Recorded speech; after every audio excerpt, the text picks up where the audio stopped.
Halika, tara gawin natin ito. So nakita ko nga na puro dense na yung gulong sa unahan. Yan, puro tama na siya. Tapos ito sa likuran, medyo makinis pa siya. So yan, apply natin yung sa rotation. Hinawa ko nga yung gamit at nilapag ko na siya. Tapos napansin ko, hindi pala level yung lugar, medyo mataas. Hanap lang ako ng pwesto na diretso o yung pantayanin. So ayan, nakakita na ako. At kinuha ko nga yung aking pangdagan. Ayan, ayan yung jack. So manual siya. So, may, alam nyo na, mahirap itong gamitin.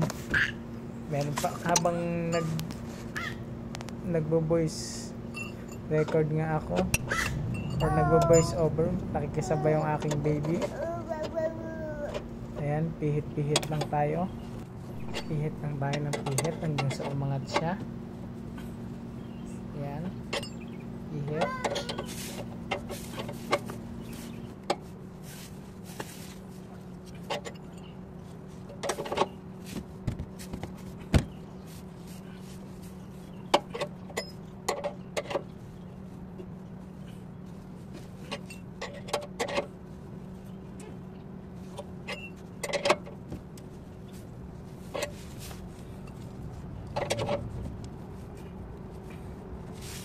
So medyo mahirap lang gamitin yung jack kasi nga manual. Ayan, humingi na nga ng dede yung anak ko. Pihit lang tayo ng pihit.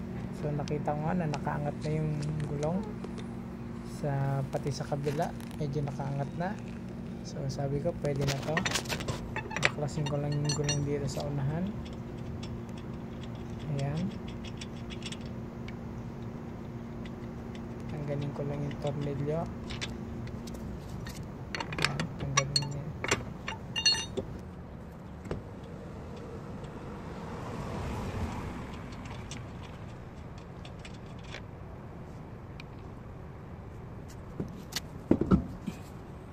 Tanggal ko na siya.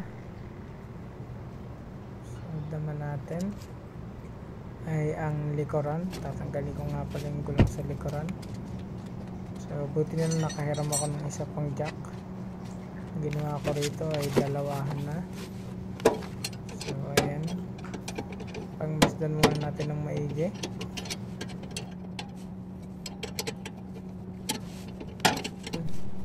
Nag-operation na nga ako, higa. So dahil mahirap na yung ating jack at manual, so ima-manual din natin siya.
So yun, natanggal na nga natin sa tatanggalin na nga natin siya ulihan. Medyo umangat na siya. Ayan.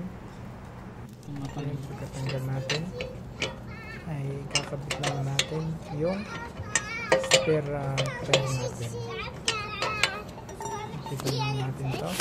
Hindi, ayusin ko lang yung camera kasi may nanggugulong mga bata. Titignan to. So yun nga.